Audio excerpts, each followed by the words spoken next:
So I appreciate everybody's patience. Usually give folks a few minutes to log in. Zoom updates and all that could be tricky. So my name's Eric Johnson. I am one of the associate deans for equity and inclusion in the College of Education.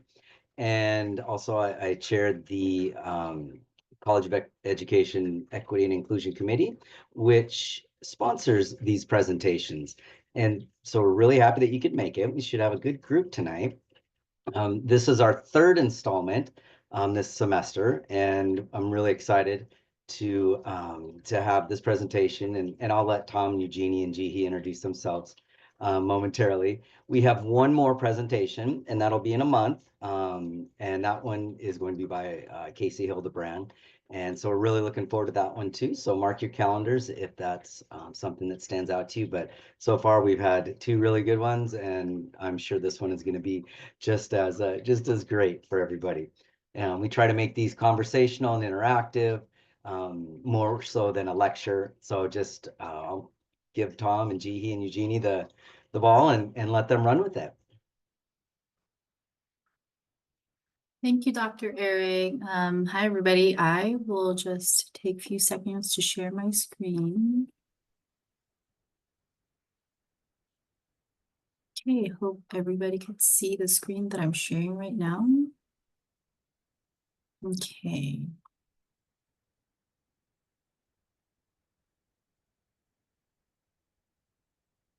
Hey, so good afternoon, everybody. Thank you once again, Dr. Eric, and thank you everybody for joining our critical conversation number 3 with us today. So the title of our discussion and the presentation today is We Speak to All Students, Portraying Teachers' Language of Inclusivity. In our team, we have Dr. Tom, Eugenie, and myself. And as I am talking already, I'll go ahead and briefly introduce myself first, and I'll toss it on to the next person. So hi, once again, I am Jihee, a PhD candidate in the LLT program. I am from South Korea, and I've been in the field of education since my bachelor's. So I have experiences of teaching a little bit both in the States and also in Korea. And through my experiences, my research really narrowed down, and I got really interested in preparing pre-service teachers in with trauma-informed instruction, specifically for refugee MLs. Yeah. So I'll pass it on to Eugenie to briefly introduce themselves as well. Hi, everybody. Thank you, Jihee. My name is Eugenie Mainake. I am from Indonesia. Um, just like Jihee, I am a PhD candidate in language, literature, and literacy and technology. And this is my third year. Um, I've been teaching English for over a decade since I graduated from my bachelor's degree. And my research centers around multilingual education, engagement, and also digital literacy. Um, that's all about me. I toss it out to Tom. All right, thanks Eugenie and thanks Jihee. Thanks everybody for being here. I'm Tom Salsbury and faculty in the Department of Teaching and Learning. And I first started teaching in 1988. My first job was in Taiwan and I taught children there. Loved that. I also taught in Barcelona and Spain. Spent a lot of years teaching in Indiana. I taught adults when I was there. And then, before I came to WSU, I taught in Mexico City in a bilingual program there. I'm so happy to work with Eugenie and Jihee on this project. They came to me after a course, one of our doctoral courses, and said, hey, we really want to kind of follow up on some data. And so that's how we got into this particular project and, looking at some data and reanalyzing it and thinking about inclusivity and tying it into their own individual work. So just really great to be here. And Many thanks to Eugenie and Jihee for their interest in this. All right. Okay, thank you. So that was us. And for our discussion today, we have divided the parts into 3 big parts. So we are going to start with 2 warm-up questions where you'll be broken into small groups to discuss and share your thoughts and opinions in a very small group in a very comfortable and safe place. Then we are going to introduce you with our research, the research that we've been doing for almost 2 years now. And then close off with another 2 more sets of wrap-up questions. So that's our agenda for today. So are we ready for the questions? Before we share our warm-up questions with you, to make it a little bit easier and to make it a little bit more relatable to you in wherever you come from, we want you to consider and try to think in your mind the schools where you hope to be placed for your internship, especially if you are a student still or if you are a pre-service teacher. On the other hand, if you are not a student anymore, let's say you're a faculty or if you're teaching already, consider where you have completed the majority of your K-12 schooling or the place that you're currently teaching. While for people who have grown up outside of US most of their lives, and I do see a lot of our friends here from different countries, so try to think of the schools in US that you are familiar with. Maybe your kids go to school here in US, or the things that you have heard about US schools now that you're living here.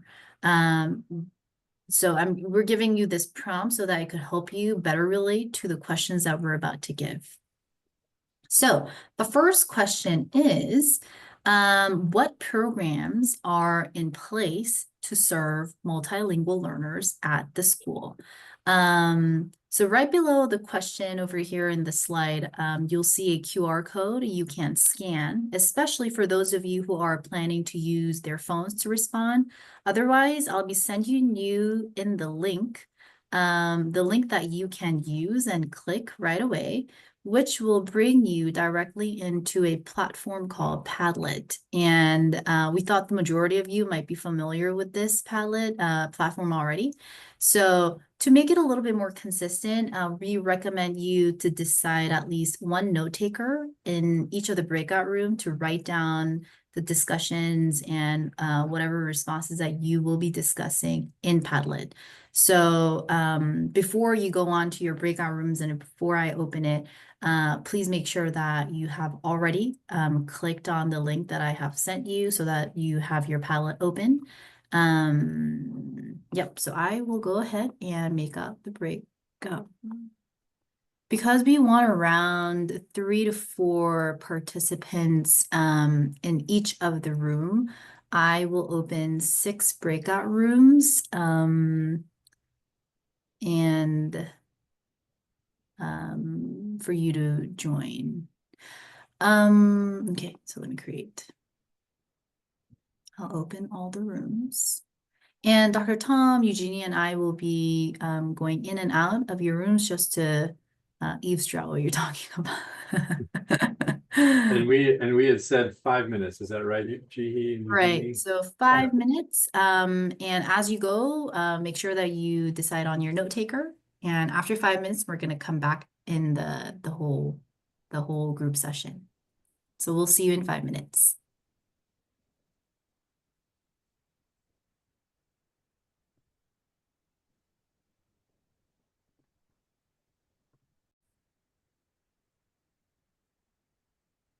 Okay, I think that we are all back, and what we thought we would do is we would continue talking us to kind of present programs here in the state of Washington.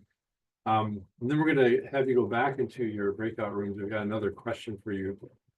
What I wanted to do was to just overview very quickly our transitional bilingual instructional programs here in the state of Washington.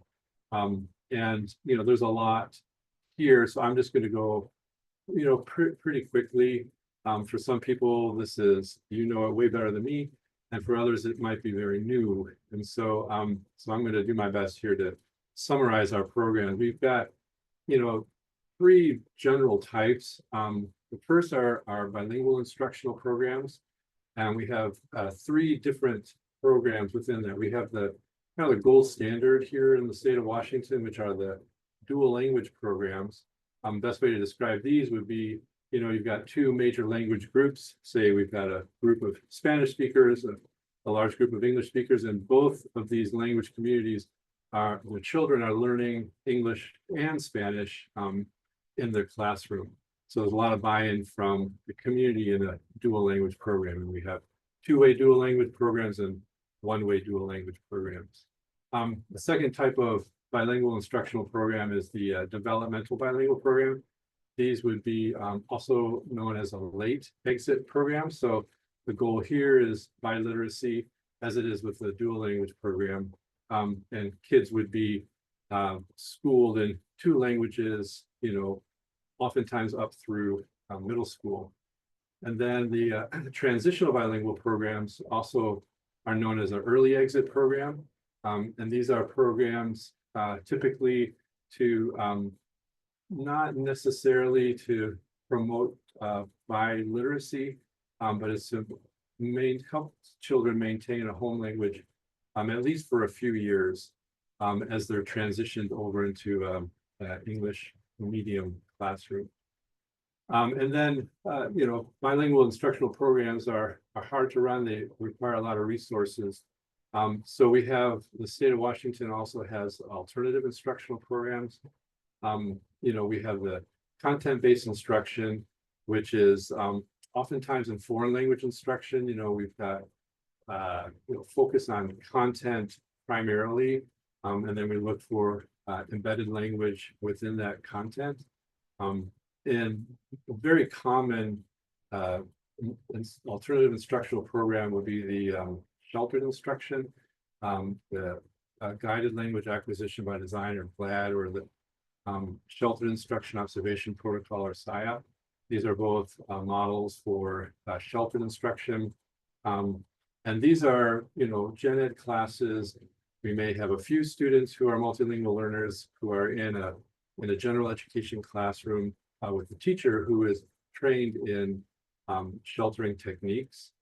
And these are often combined with supportive mainstream, so like a pull-out program. So you'd have a teacher, a gen ed teacher, who's working with kids in a sheltered class, and then it's ELD teacher, English language development teacher, will come pull that child out for 20 minutes or so, and a few times a week, in a pull-out class, and then that child will go back in. So these are English medium classes, and the goal is not bilingual biliteracy. So those are the three main types of alternative instructional programs, and you can see how they work together in some cases.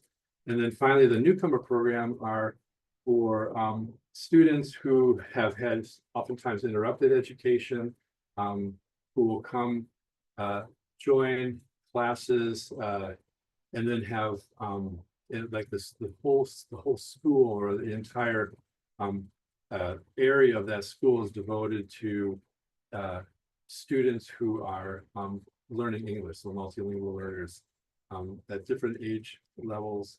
And you know, they're really designed to support students who have who really need a kind of a fast uptake in their language ability. So we have newcomer programs in Spokane. Mandy Manning was our National Teacher of the Year, I believe, back in 2017, and she was the ELD teacher at a newcomer program in Spokane. So those are just kind of a really quick overview of our main program models here in the state of Washington. So we have another question for you. So our second question, this kind of builds on that first question. So you had a school in mind. You were thinking about the programs that were available to students at that school. And so now we're going to go a little bit deeper, thinking about observable practices. So in that school that you were just talking about with your group, what are some of the observable practices, classroom practices, school-wide, practices within the community that you would consider to be inclusive practices for multilingual learners? So think about your experiences with that school. I know many of you wear different hats. You might be teachers, you might be parents, students, you might have observed or taught, visited these schools. So in your experience with that school, what did you observe, thinking class, thinking the whole school and the whole community, that you would consider to be inclusive? And we're going to give you a little bit more time with this question. It's a bit deeper into your school and their experiences with it. So we're going to give you 10 minutes, and we've got a different link. We didn't want to confuse people. So we got another Padlet link. So if you want to go ahead and click on that before you go into your breakout rooms, we're going to put you back in the same rooms. I'm hoping we can do that. And then Jihee has just put that link right there. It's the Critical Con 2. So you can click on that, and we will see you in 10 minutes.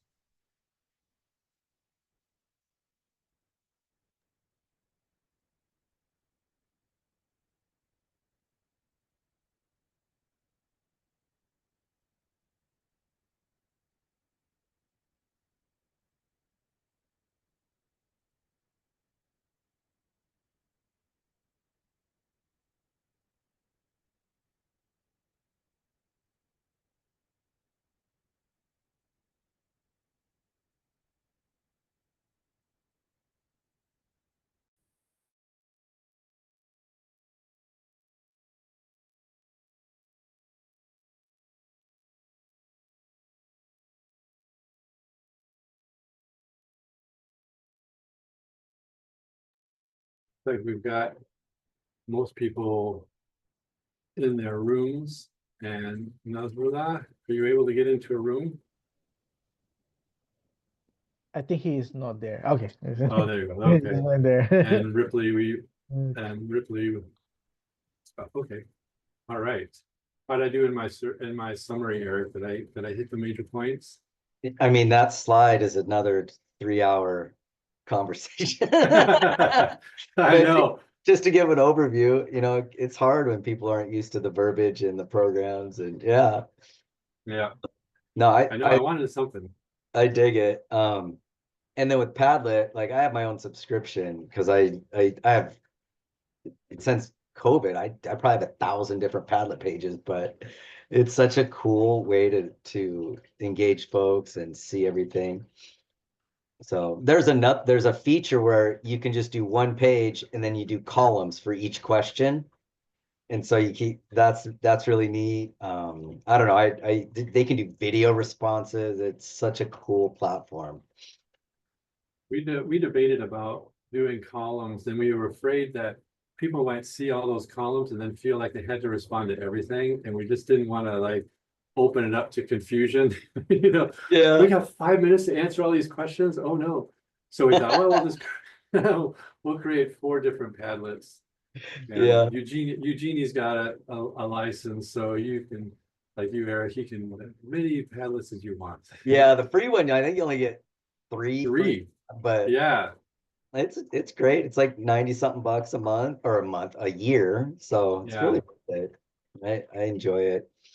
So it So looks like did Jihee go off into Yeah, she was just joining the other groups. okay, good. Make sure, yeah. Yeah. Well, we can join in. We can eavesdrop. Eugenie, do you want to go and Yeah, eavesdrop yeah. on a group? I'll try to stay Where, some. it's where do you want to good, go? like with these guys, because you're already assigned Eugenie in room 1. Mm-hmm. With these kind of things, it's either if you give some complex question, it's good to be in the room to guide them through it. Mm-hmm. This is pretty general. So I've found that when you hop in a room, then everybody waits for you to keep talking. So I like your style here. Let them get the ball rolling, then hop in. That's cool. Yeah.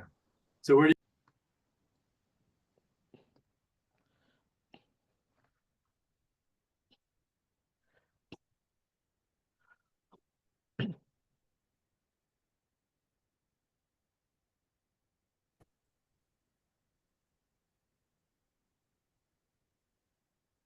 very interesting conversation people are having.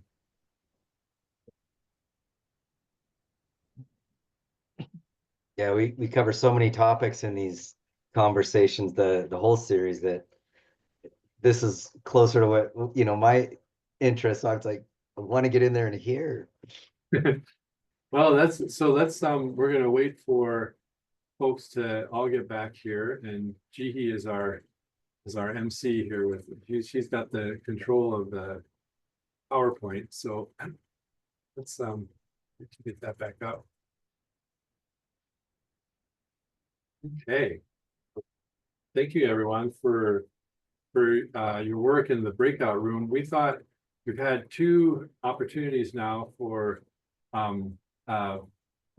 folks to share in groups, and so we wanted to take a couple minutes. What do you think, Jihee and Eugenie? Should we take a couple minutes just so that people will share what they discuss? So if we want to go back to the previous slide, Jihee, and take a look at that question. And so let's see here, you can put your hand up, or anyone from one of your groups would like to share what were some of the practices that you observed in the school that you were kind of your focus school for this workshop.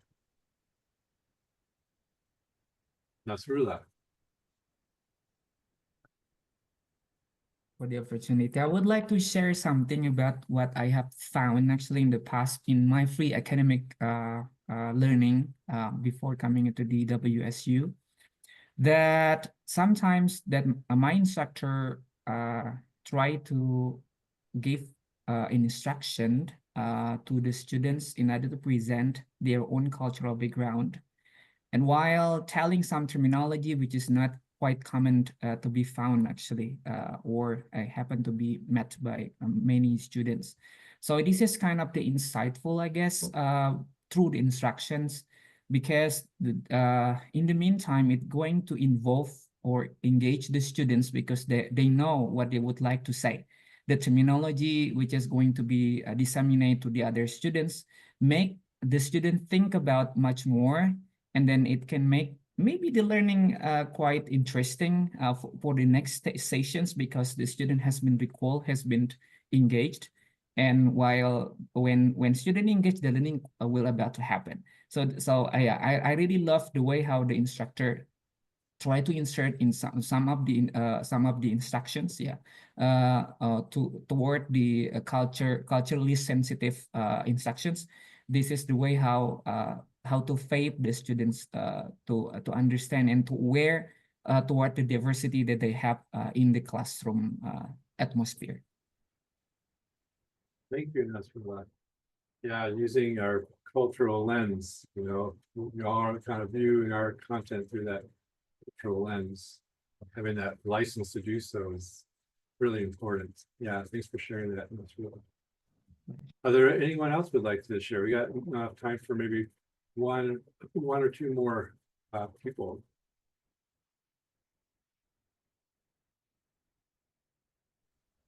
I can share for my group.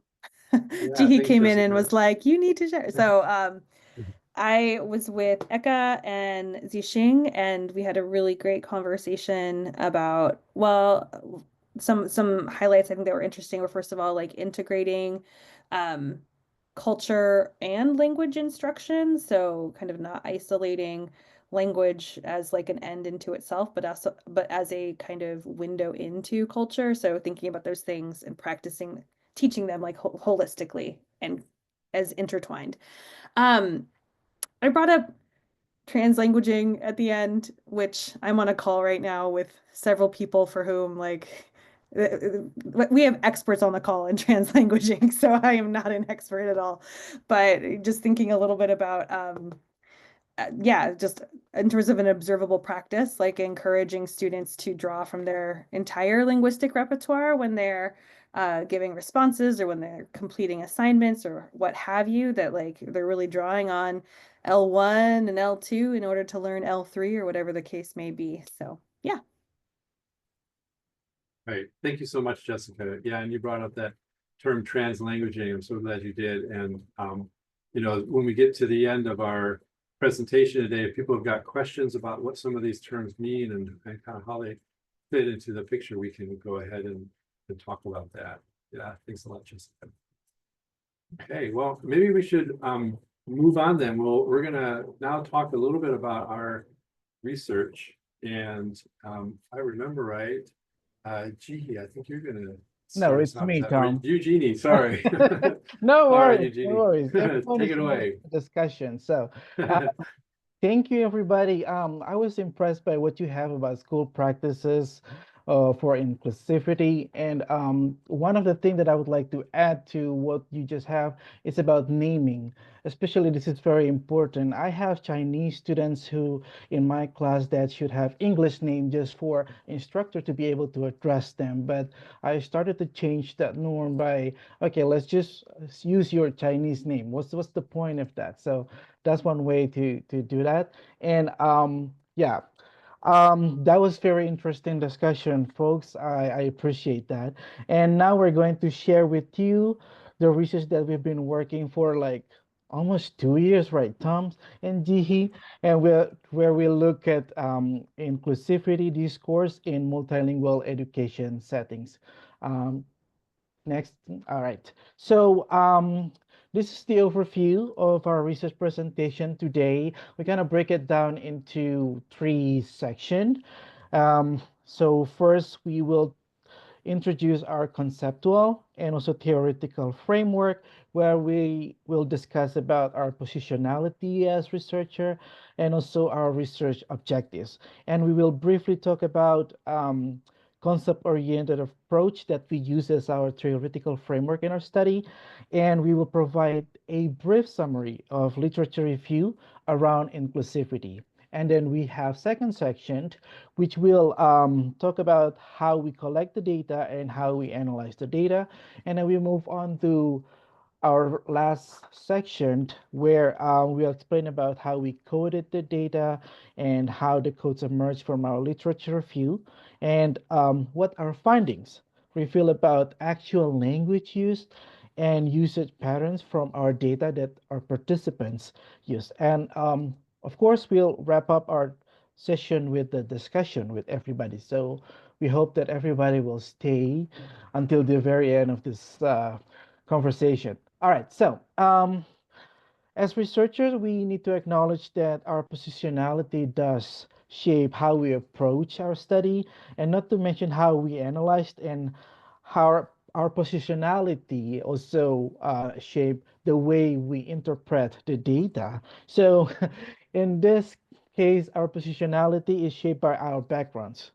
If you heard we introduced ourselves earlier, three of us are English language teachers, and we have experience teaching English in the US and also overseas, like in South Korea, Indonesia, Taiwan, Mexico. And we are also college level course instructors. One of us is a professor, while the other two are doctoral students in language education.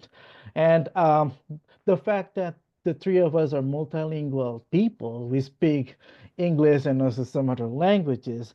Of course, we bring insights into language education and around inclusivity discourse. And next is our research objectives.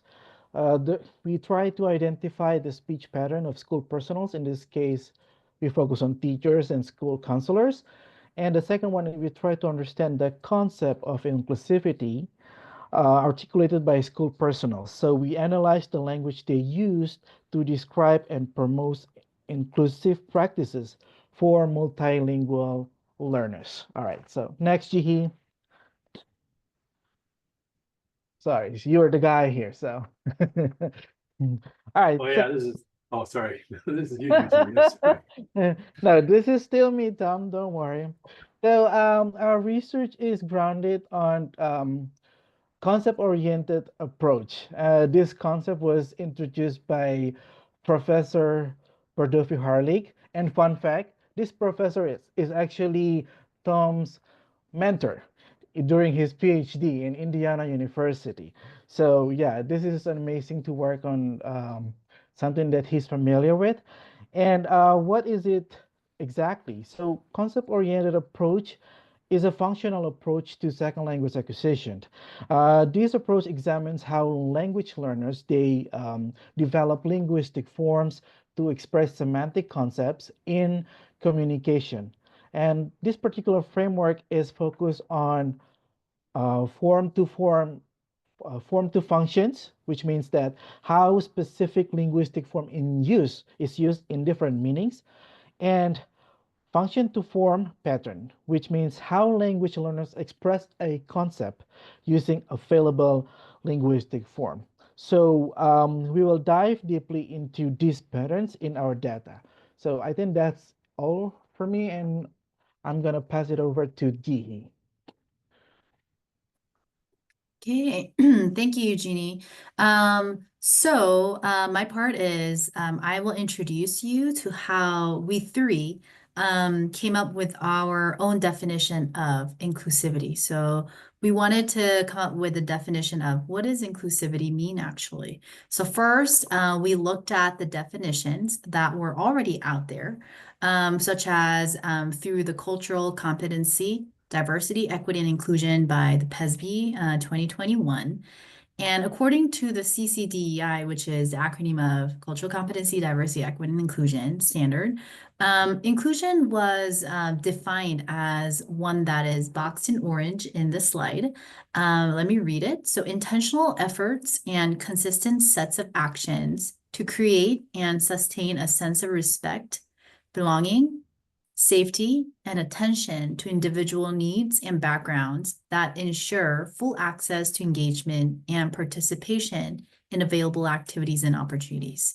So on top of this definition that we have seen, on top of this, second thing that we did, we also read many literatures on inclusivity to gain more knowledge and to make more meaning on our own understanding of what inclusion is, especially in this educational setting, because that's our focus. So out of the many literatures that we have read and collected, for the sake of this space, we have picked some parts of the literature that contributed in our understanding and in terms of coming up with a definition of inclusivity. So I won't go over each and every, but here are some of the bolded words that really stood out to us in our own definition making process of inclusivity. So we can see words such as responsiveness, culture, respect, school community, support, encouragement, endorsement, emotion management, social inclusion, funds of knowledge are valued, greater sense of belonging, parents to the community, and community engagement. So by combining, different literatures that we have read and different knowledge that we have gained, we finally came up with our own definition of how we understand inclusivity based on the multiple information that we have collected. So we did put up in the bullet point form just so that it will be a little bit easier in your eyes, but let me verbalize it as you follow along these bullet points. So it's pretty mouthful. Inclusiveness in education is a set of actions based on the disposition and way of thinking about diverse learning needs tied to language, culture, socioeconomic background, and other student identities. It is a way of providing equitable learning opportunities and access to all students while also being aware of their social, political, and cultural factors that impact their learning. So this can be done through collaboration with community and other stakeholders by embedding a safe, supportive learning environment throughout the whole school community, and also creating a welcoming and inclusive school culture that values the students' diversity and welcomes their contributions. And by consistently implementing humanizing practices, this would eventually promote social inclusion and also support the students' emotional and psychological well-being. Phew. So we can see here that our definition of inclusivity really captures a lot of sub-ideas, and it plays a huge umbrella role covering the terms for diversity, equity, and even cultural competencies. Hence, we came up with two big research questions for this specific research study. So our first research question is, how closely does participants' interview discourse align to the definition of inclusivity from our reading of the literature? The second research question is, what words and expressions characterize participants' discourse in relation to inclusivity? And we do have a sub question to question 2. How can we describe this discourse community? So we did have 2 research questions that we wanted to address. And I'll pass it on to Dr. Tom. All right, thanks, Jihee and Eugenie. So this was this data was part of a larger study that I was participated in a few years ago. It was with a school counselor, a retired school counselor. What we did was we went to 4 middle schools in Eastern Washington to interview the MLL teachers, counselor at the school, the gen ed teachers. We also interviewed parents and focus groups of children too. We recorded those interviews and transcribed them. We did this through structured interviews, both with individuals and sometimes in focus groups, like a small group of gen ed teachers. And like I said, these were recorded and transcribed. We used 2 different types of analyses. So the first was Atlas TI. That was to identify the codes that, as Jihee was going through our definition, we came up with 6 codes that then our method then was hypothesis coding to then go and see if we could find those evidence of that, those concepts, right, or constructs around inclusivity in the data itself, in that discourse data. We did our coding, 3 iterations of coding. So I would read, and Jihee would read one, and Eugenie would read one, different set transcripts, and then we'd rotate. And then I would read what Eugenie coded, Jihee would read what I coded, Eugenie would read what Jihee. We did that through all of our transcripts. So that was our first analysis. And then the second analysis to address that second research question around what does this discourse community sound like? What are the language features that are used? This is really getting at the concept-oriented approach. What are the language forms that are used to express concepts? And so we're modifying this and saying, well, our concepts are not semantic concepts. These are concepts related to inclusivity. And then we used a concordancer called AntConc, and we use that concordancer to look at the language data from our interviews, our inner focus groups and structured interviews, and that those interviews generated a corpus of 103,000 word tokens. So that would be, just all the words used, of which 4,400 were, unique word types. And that brought up, we did that analysis through, we said 7 originally, but we dropped one. So we just ended up with 6 codes for our hypothesis coding. We looked at the language in each of those codes. So that is our method. All right, let's go to the next slide. So let's take a look at our findings. Let's see here. I think I'm starting us out, right? So what you'll see on this slide are our 6 codes. We're going to go through each one, and we've arranged these codes by the most frequent down to the least frequent. So our first code was disposition towards the equitable actions for inclusivity. So this is referring to our individual participants, our teachers, counselors, and we were looking for evidence that our participants had a disposition towards towards diversity and equity and inclusion, right? That they were using language and talking about actions that showed that disposition. And that was the most frequent in our data. We found 165 examples of that.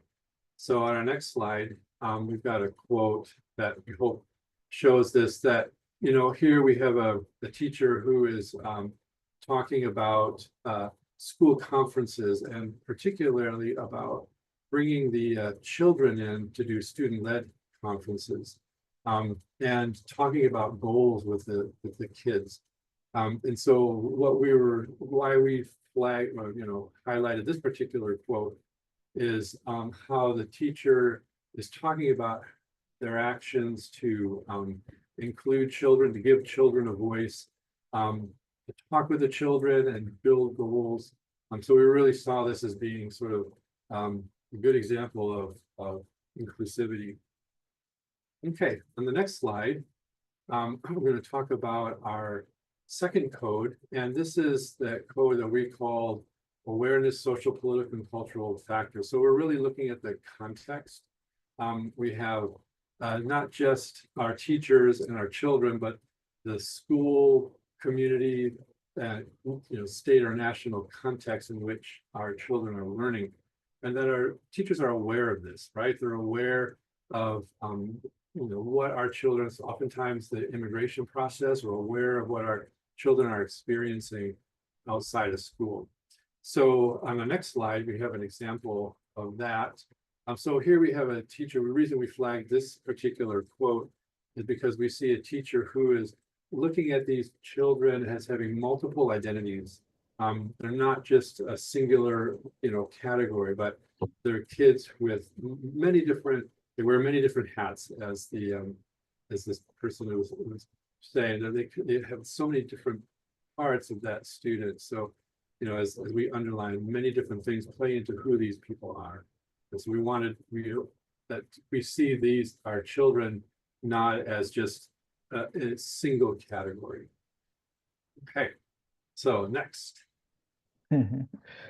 Right. Take it away, Eugenie.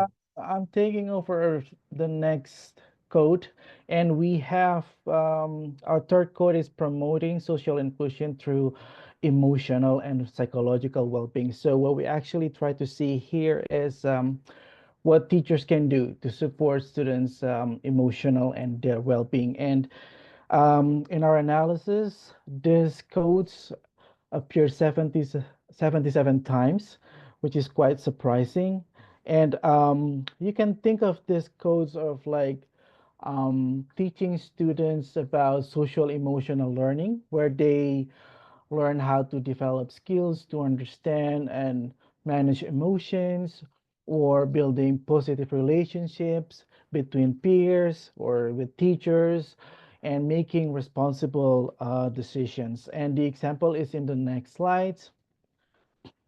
So if you look here, we have one participant. I think this is the teacher that's describe how they help ELD, English language development students, to develop the necessary mindset and expectation to feel included. And they focus on, if you look at some of the underline words here, because it's quite mouthful to read all this. So I'm just gonna focus on some of the words here, like executive functions, which is the higher level cognitive skills to plan, organize, regulate thoughts and actions, and also some other uh, words like organizational skill, knowing how to study. These are what students need in class to do. And also you can also see here that these participants try to guide students on where to go for help, and also how to ask questions which address behaviors in schools or classroom activities. So we think that this quote and this theme actually clearly reflect how schools, personnels, they actively work together to create inclusive environments by building students' sets of necessary skills, confidence, and also independence. Next slide, please. All right, so the next code we have is promoting a whole school community through collaboration and communication. Well, from the keywords here, you know exactly that our focus is looking at is there any collaboration and how communication goes on in the school that Tom happened to interview the teachers and school counselors. And these code and team or teams actually appear 58 times in our data analysis. And it highlights the importance of teamwork among school personnel to create inclusive schools for students. So let's move to the next slides, Jihee.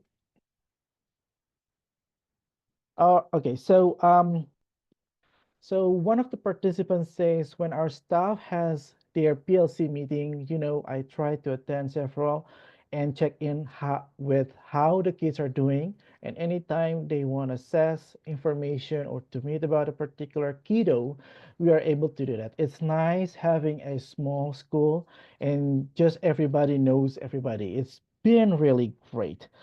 So this particular sentiment actually implied of the benefits of staff collaboration in the schools here, and it clearly indicates strong communication between the schools. They said everybody knows everybody, so obviously they communicate, right? They know each other, and there's solid collaboration between staff and also teachers that can help to make sure that all students, include multilingual learners, receive the support. So not only in classroom, but also services that are available at school. So wherever students go or whatever students do, they know that the school will provide supports to help them. And they feel secure at school. They feel safe in their school environment as well. All right. And I will pass it on to Jihee. Okay, thank you. We are on the fifth code or the theme. So we found 42 moments in our data where participants share that they welcome the contributions of their MLs in their school. So since most of our participants were predominantly white, we specifically looked for signs in the data that showed that they really valued students' home languages and cultures, as well as their strong and like ongoing connections with the families and communities. So we also explored whether these participants saw the differences as opportunities rather than deficits, such as creating spaces for everyone to contribute and engage in conversations about school. So what we found was evidence of an approach to like diversity that really focused on tolerance and openness to different perspectives. And in this next slide, here is one of the example of the data that was coded with this specific theme. This code illustrates what it really means to truly welcome the contributions of multilingual learner under our definition of the theme. So the speaker expresses pride in their school, that how their school doesn't separate MLs into their own advisories, but instead integrates them with all students. This decision shows that they see MLs as like full members of the school community rather than treating them as like a whole separate group. The last or the sixth theme that we have come up with is collaborate with families and larger community, which happened 32 times in our data. So for this theme, we specifically looked for ways that participants work together to make sure that all students, including those from the marginalized background, truly felt like they really belonged in the whole school community. So collaboration with community can, take many different forms, but at its core, it's about creating strong connections between schools, students and even through the families of the students. So in our data, this showed up in different ways, like such as interpreting and translation services, working really closely with parents and community members to bridge the gap between home and school, and actively involving parents in school activities, and also like fostering interpersonal connections that help the MLs feel a deeper sense of belonging. So this quote specifically highlights how educators really connect with families and communities by addressing students' broader needs, by providing like mental health support, parenting resources, and essential services like clothing and laundry. They work to remove those barriers to learning. So it's not only academic support, but it's even more than that. So this just demonstrates a holistic approach, making sure that students really feel supported both at the school and at home. So those were all 6 different codes and theme that we have come up with. And I will toss it to Dr. Tom for the next transition of our research. All right, thanks, Jihee. So we're going to transition now to the second research question, which was, given that we're seeing evidence that our schools are practicing some of these key features of inclusivity as we define them from the literature, we found those codes in the data, or we found evidence of that. But what we wanted to do now was to describe that this discourse community. Like, how is it that we actually, what's the language we actually use to talk about inclusivity? And we're going to do this kind of shifting from more of a qualitative to something kind of somewhat more quantitative with our corpus analysis. The way we did it was I've tried to model or sort of show a visual here where we took a code here and then we looked for the linguistic features within that particular code. So if you'll recall, we had 6 codes or constructs, right, around inclusivity. So the first being disposition towards and equitable actions for inclusivity. So we looked at the language that was used just within that code for particular language features. So content vocabulary, logical connectors, adjectives, and verb forms.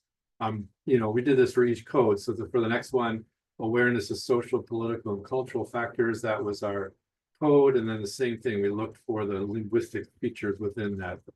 In our case, it was content vocabulary, logical connectors, adjectives, verb forms. We chose those because those forms tend to be really salient in a corpus analysis. You get a big bunch of words. The first thing you see are what are the most frequent words, right? Content vocabulary, logical connectors, they just stand out, right? You look and see in a corpus, like, oh, look at those logical connectors. Adjectives, they carry a lot of meaning. And when we were thinking of our research around kind of dispositions, we really were interested in what specific adjectives people would use. And then the verb forms, so we're going to take you through each of these. We're going to look at vocabulary, logical connectors, and adjectives. I'm going to start out with the vocabulary. So go to the next slide. So here are the 6 codes in each column. And then we listed the most frequent content words from our corpus. And, the first thing to notice in our table is that the words are each column has pretty distinct words. I mean, there's some repeats, like parents are repeated, school.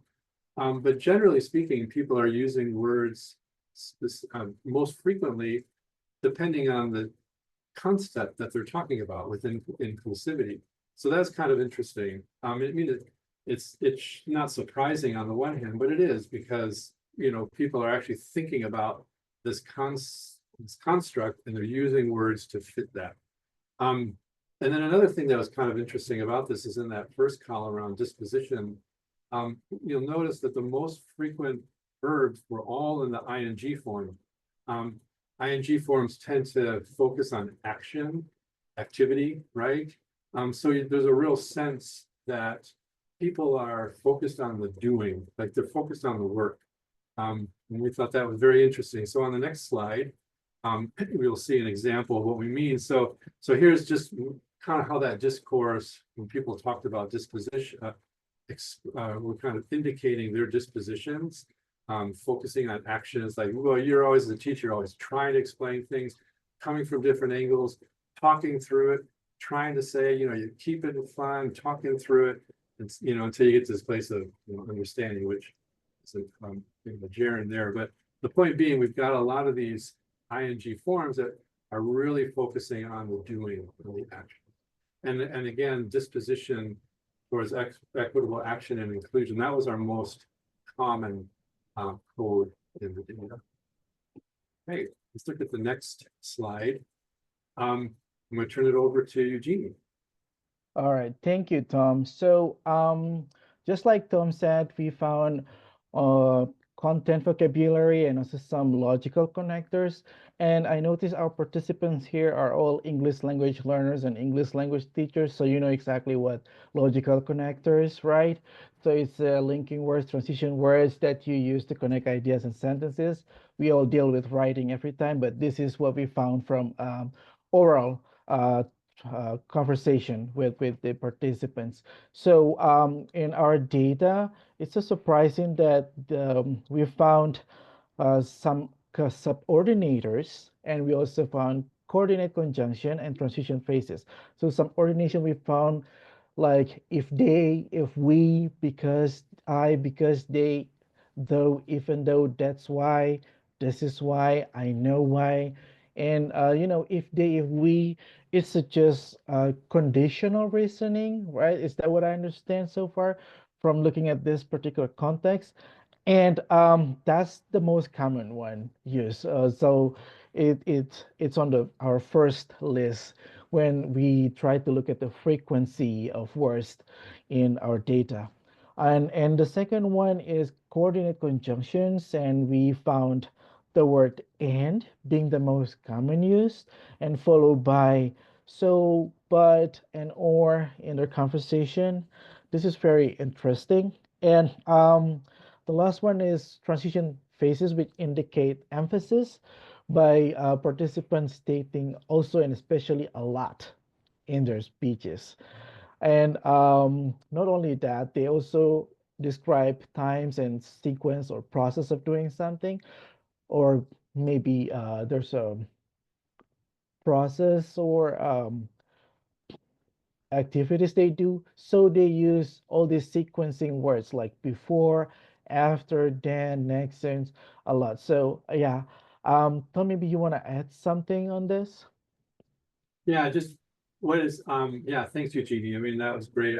Just to highlight that, subordinators, we've got just so many subordinators available to us as speakers of language. And they tend to be, in a professional setting, academic setting, we tend to use a lot of subordinators and transition phrases. So what's interesting is, this was oral. They tend to be very simple. I mean, if they and if we, that formula was the only time people used if. And because I, because they, it was always with because I or because they, and super highly frequent, and for example, was the most frequent word in the whole corpus. And so what we found interesting was, even though we're in a professional setting, people are still very much in a kind of casual and an almost fundamental language use that you would, in an academic setting, we oftentimes are using a lot more complex subordinators. We didn't see such complexity here, and we're talked a little bit about why. But yeah, thanks, Eugenie. Yeah, all right. Thank you, Tom. All right, so next slide, we will have one example that we found in our data where this participant used a lot of and, and you can read yourself. I think the quote will speak for itself. Well, it clearly says, there's actions there that this particular coordinate conjunction uh, is used there, like scaffolding notes, how to take, and so the word "and" there in our analysis, we feel like it's used there to with the intention to continue speaking, and then it is showing that they're doing something. So, and how to take, and already pre, and it's not just for ELL. And they say you're going to have this. So there's action after action after action, connecting with So this is very something that is so interesting for us, and all this logical connectors we found suggest that our participants in their speech, they focus on using those words for explaining actions and also justifications and sequencing or whatever they do concerning inclusive practices in schools. So I will pass this to Jihee. Thank you both. So my part is specifically on the adjectives. So in our analysis, we also looked at the adjectives the participants used to describe the multilingual learners to get a sense of their overall tone and attitude, and whether it is positive, neutral, or negative, which in our studies, we often called a prosody. So once again, when we talk about prosody, we are referring to the tone or the attitude behind the words people use. It's not just about what they say, but how they say it. Like, for example, like if we were to describe a student as hardworking versus struggling, it tells us something about the speaker's perspective, even though both words describe the same student. So to do this, we pulled together a word list from all 6 codes in our corpus and identified the most common adjectives used to describe the multilingual learners, as you can see in this table. So we found that the word different or the adjective different showed up quite a lot in the data, 101 times actually. And it was the most common adjective used to describe the multilingual learners. This actually suggests 2 things. First, participants often saw these MLs as students who need extra support, not just like their peers. Second, it also showed that it shapes the way these students are talked about, emphasizing their differences in a little bit of a deficit-oriented form rather than looking at their strengths, their assets, or their similarities. The next most common adjective we found was the word same, which appeared 70 times. So it was used in different ways, but one pattern stood out. And the common pattern that we saw was teachers often described treating these MLs the same as their English speaking peers. While this might seem positive, that they're like inclusive and they're not treating them like too differently, it also suggests that the specific needs of these MLs, like the academic language development, may not always have been fully recognized.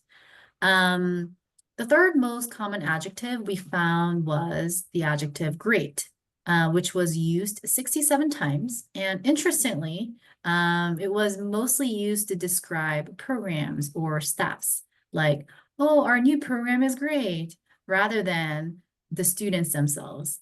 And when it was used for students, it tended to be pretty vague.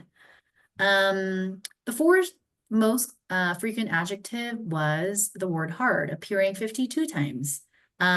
This was almost always used to talk about the challenges of working with the multilingual learners and their families, which highlighted the difficulties rather than the strengths, sadly. The word better showed up 44 times, usually in reference to programs or support, things like oh, we need to do that better or provide them better support for students. The sixth most common adjective was the word huge, appearing 38 times, and it often came up alongside words like issue, problem, barriers, or peace, all of which carry pretty negative tone and attitude. So overall, these patterns just suggest that even if unintentionally said or used, there's a pretty noticeable negative tone in how multilingual learners and their experiences are discussed from the data. And this is just one of the example, and we chose the adjective different just because this was used the most. And I'm not going to read off of the screen, but this just shows how the participants often saw these MLs who need extra support because they're different, and that their differences are pretty well emphasized rather than looking at what their assets are or what strengths that they're bringing into the community. And here's the summary that I'm assuming Dr. Tom will capture. Right, thanks, Jihee.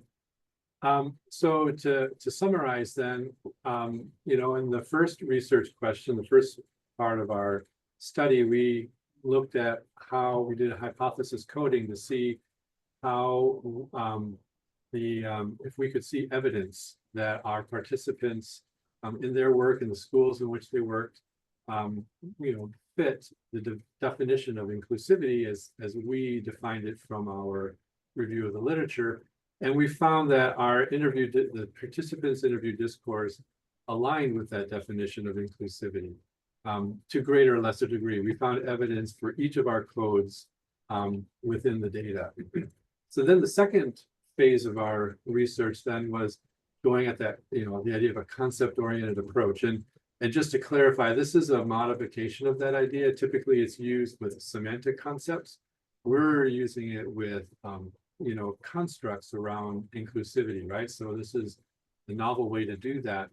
And we found it kind of divided up into three themes. So the first is that participants talk about diversity and inclusion, sometimes drifted towards a deficit perspective. And that was most illustrated in Jihee's presentation around adjectives, right? Where we could really see how different, you know, hard. I mean, these were the most frequent, most common adjectives that participants were using. Then we also found the third point here is that talk about diversity and inclusion tends to use general lay terms, and you know what Eugenie was presenting around the logical connectors. You know, we're in an academic setting. I mean, obviously we're among peers. It's comfortable and casual. But, you know, felt as though there was pretty limited in the types of subordinate conjunctions, coordinate conjunctions are pretty limited anyway, but subordinate conjunctions and transition words, which, you know, there's such a huge repertoire of these in our language, and yet participants were very limited in how they use those. So when we put it all together, you know, our final kind of takeaway from our research is that our participants' concepts of inclusivity are emerging along with the language to express it. And so what we believe, and of course we would need to do, you know, more research around this, but that our participants are grappling with this very construct around what does it mean to be inclusive? How am I inclusive of multilingual learners and multilingualism within my school?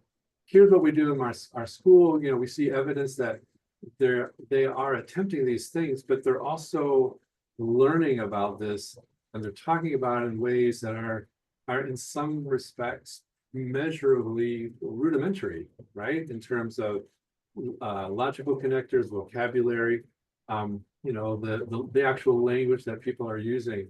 And that's not to point fingers, that's just to say people are learning and they're learning the language to fit the concepts. And we're seeing this in real time.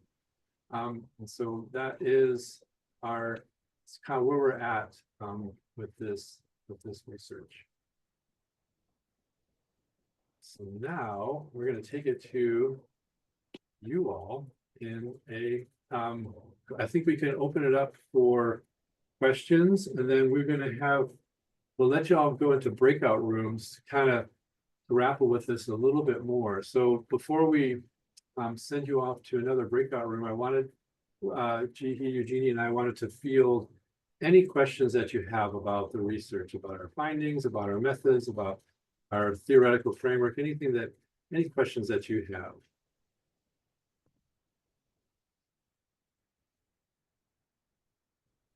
I have a question. Eric.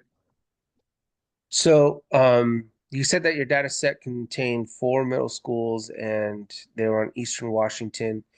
And so I guess for future research, are you looking to expand to maybe some schools on the west side in particular, or are you hoping to maybe, I guess, find that it's a common theme that you notice in the data or the research questions, or what would be the next steps of expanding on this research?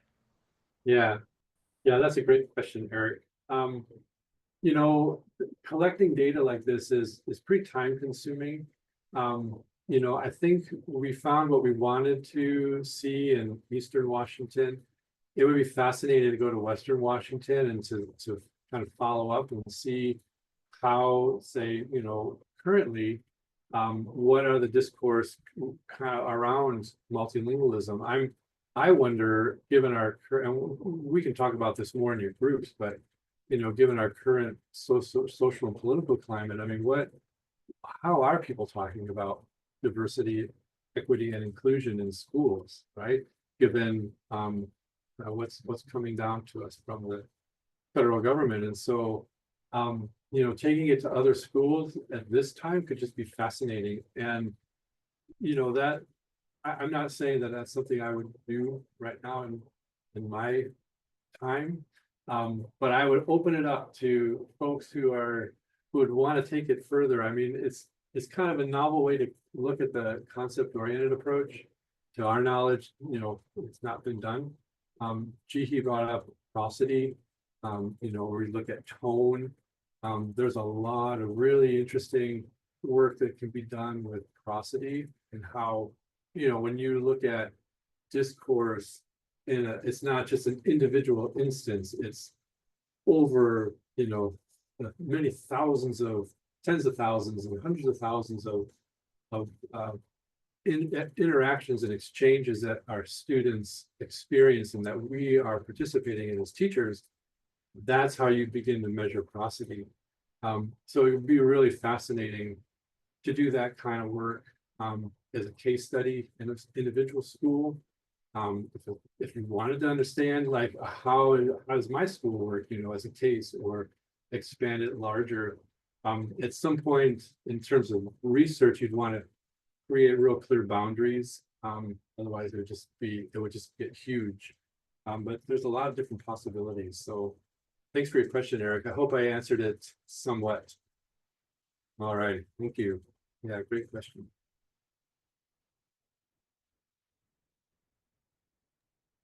So I had a quick one. So with those 4 middle schools, were they demographically similar, right? Did they have similar programmatic approaches to working with ML students? And if not, did you find differences in the overall patterns between the different contexts? Yeah, great question, Eric. Thanks for asking that. So the schools were very different. We had schools in a large urban area, 2 middle schools in a large urban area with a very high refugee population. We had schools in a more academic community, which you could guess what that one was. And then we had schools in kind of more down into more agricultural area. So demographically, these schools were very, very different. And they also were experimenting with different programs or implementing different programs. So coming back to our original or earlier slide around program models, We had schools who were doing dual language programs, sheltered instruction. We had different models for sheltered instruction. We had some that were doing like a ELA class all in for multilingual learners. Others that had just a few multilingual learners in the gen ed class and then the pull-out program. So we had pretty high variation in demographics and in program models that were implemented. Yeah.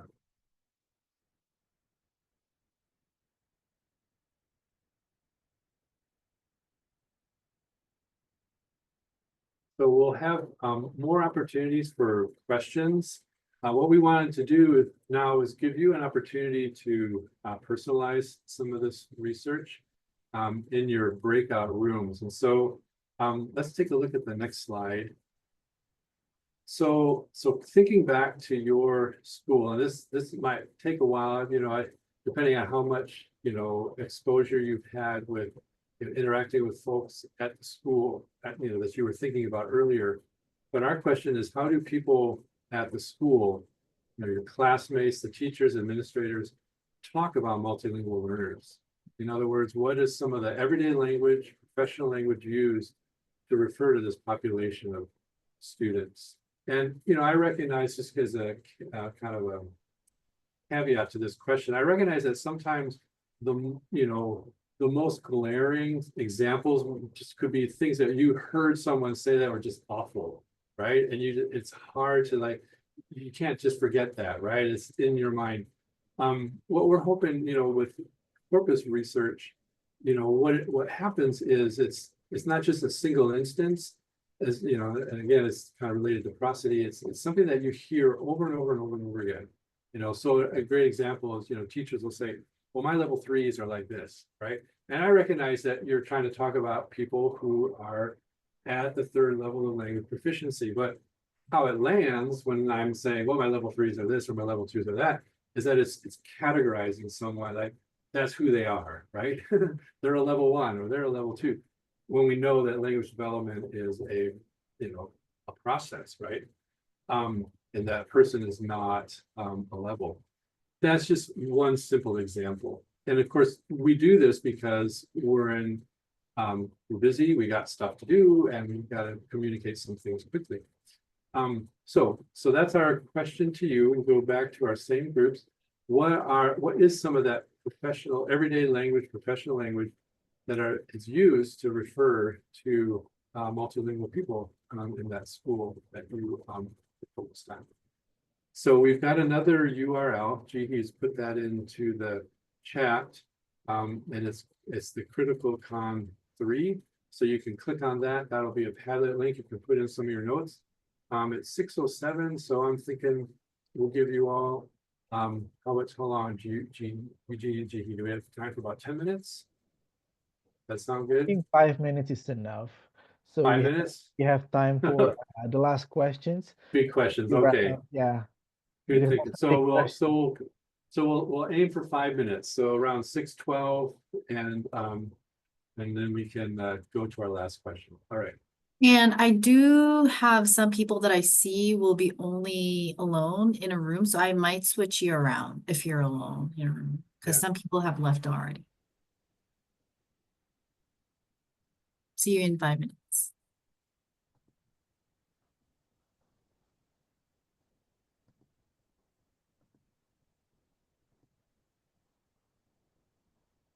Yeah, looks like And especially we don't have too much time left. yeah. Maybe we've got some people who want to share what they talked about in question number 3. Right.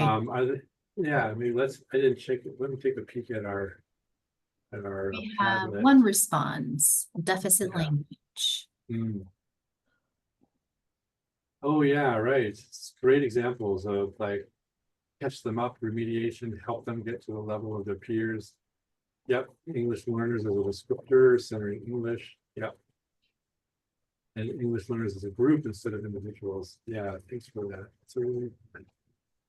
And I was quickly eavesdropping one of the group, and not to put anybody on the spot, I think it was Kaylee and Lauren who mentioned about They went to a K-12 school where they didn't have too much diversity in their class or in their school setting, which they did not, they were not exposed too much of, teachers using inclusive language. At the same time, they did not see any languages that were excluding anybody. So that was one conversation that went around of like, they did not necessarily notice any language that were excluding students, but at the same time, doesn't mean that they were exposed to languages that were inclusive.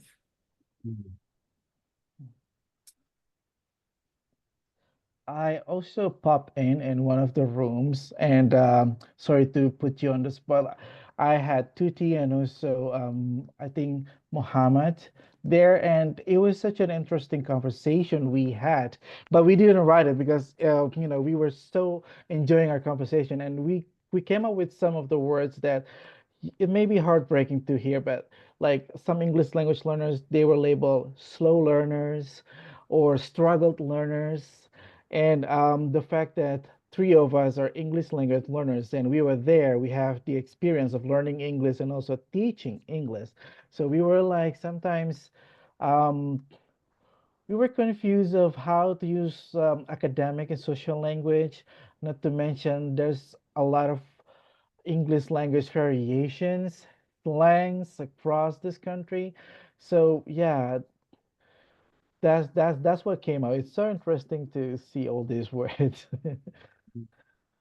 Yeah, and I wanted to add one more example. This was just my personal example, and I know we do want to spend a little bit more time on question 4. I'll be quick. So I was with a group of pre-service teachers, and we were talking about like, oh, like how many L's do you have or how many MLs do you have in your classroom? And like, what are some of the components and elements that you can incorporate in your class to make it a little bit more inclusive? And one of the student said it was pretty shocking for me in a pretty bad way. And the pre-service teacher said that, oh, I was pretty lucky that I did not have an ML in my classroom. So that was just, and that pre-service teacher did not have any bad intention with what, language he was using and how he was expressing. But that was just something that just came up in my mind when I saw this question, where some of the teachers and pre-service teachers who will be going into the world of teaching still view MLs as not too positive, and the language that they're using do not give a too much positive tone.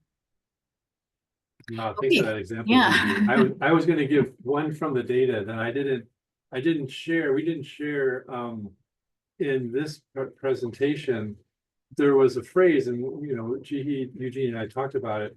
The phrase "our students."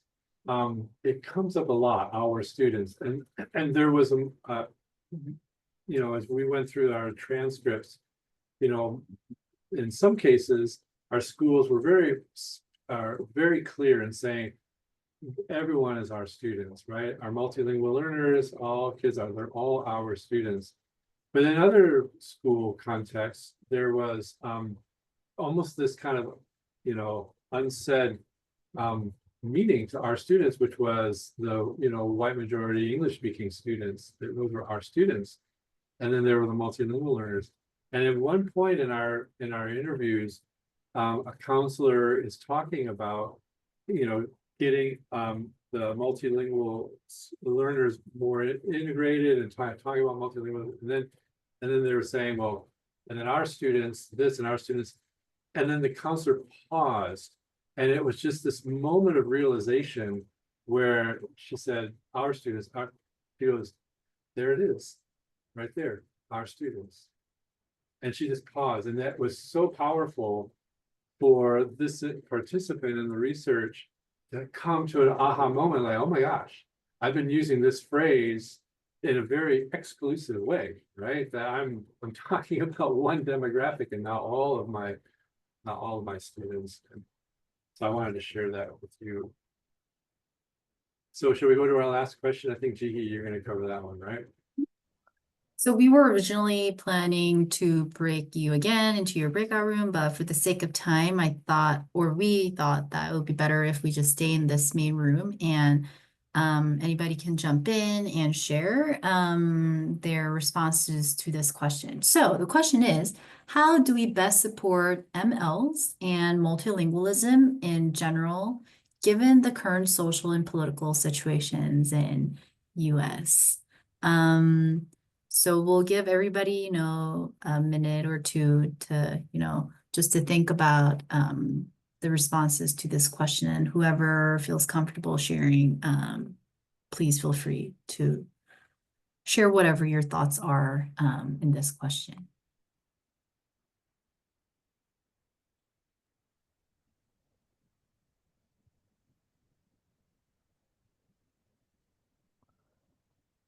I think one of the things we need to really focus on is the consistency of service. As educators, what I mean by that, as educators, it's our job to ensure that we're delivering the instruction, the content, the understandings. And so, despite whatever the social and political situations are always changing, you can go all the way back to desegregation and busing and all of these other different things that have happened throughout time. And we know for a fact that, these things play out in a school setting. Public schools are just social experiments. But at the crux of the matter, we as instructors, as teachers, as educators really need to just make sure we're consistent with focusing on our instruction and meeting the needs of multilingual learners, be it creating visual patterns for them to be able to articulate their thinking, be it social emotional components, be it ways in our strategies for providing opportunities to argue, to inform, to explain. There's a number of different things. I just think that we really need to stay focused on the instruction more than the noise that happens outside of the classroom. Yeah, so much, thanks, Eric. Eric. I like the way you worded like the noise outside of the classroom.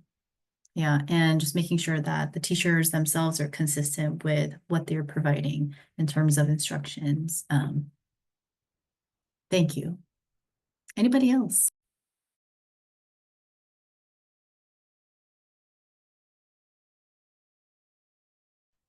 I think what would kind of go off of what he was talking about would be um, teacher training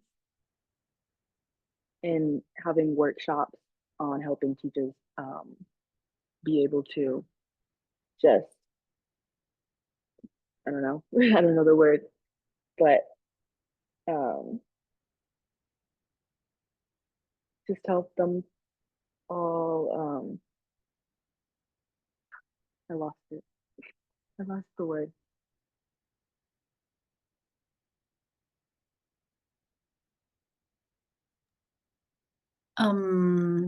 Yeah, but you just said about like, teacher training. I also think teacher training is super important, and that connects back to what Eric said about like consistency. Because a lot of the teachers, when we look at the research that they do have all good intentions. Like they want to support, they want to help the students. It's just that they might not have the resources, like they might not be too knowledgeable in like how to, support these problems that are arising in the school. So having this teacher training would definitely help, teachers feel prepared and know how to, support these multilingual learners, especially with the current situation in the US. I'm not sure if that's what you were trying to say, but thank you, Zari.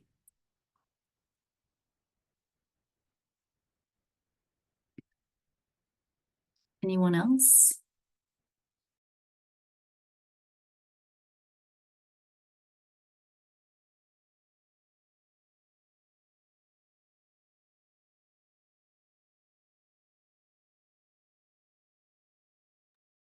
How about Dr. Tom and Eugenie? Did you want to add anything? Eugenie, you want to say something? I don't think I have something to say. This is very sensitive issues. But supporting multilingual learners is what we need, and preparing teachers, but also providing resources that they can access anytime. That's the most important one.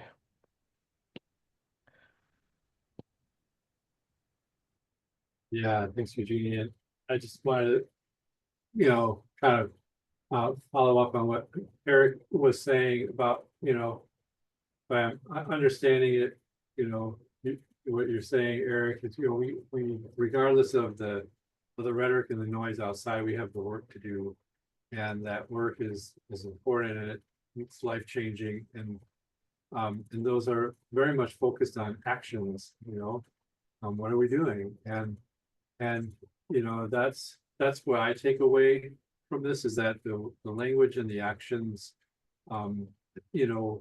we're, as our teachers are learning about what it is to be inclusive, they're also learning the language to express that. And I really see our participants, engaged in that process of learning. And I'm engaged in that process too. I mean, when Jihee and Eugenie and I first thought about this research, we started looking at the data and we're like, hey, wait a minute, do we really know what a good definition of inclusivity is? Like, what does it really mean? And that was a really meaningful process that we went through to go into the literature, pull out definitions, and then craft together a definition of inclusivity. And it kind of, for me, it became a sort of an action statement, like, this is what it means. This is what I'm going to practice, like, can I take this as a kind of mantra and use it in my own day-to-day? And so it's been a very, it's been a rewarding experience as a researcher to be able to, take from this, learn something, and then live it too.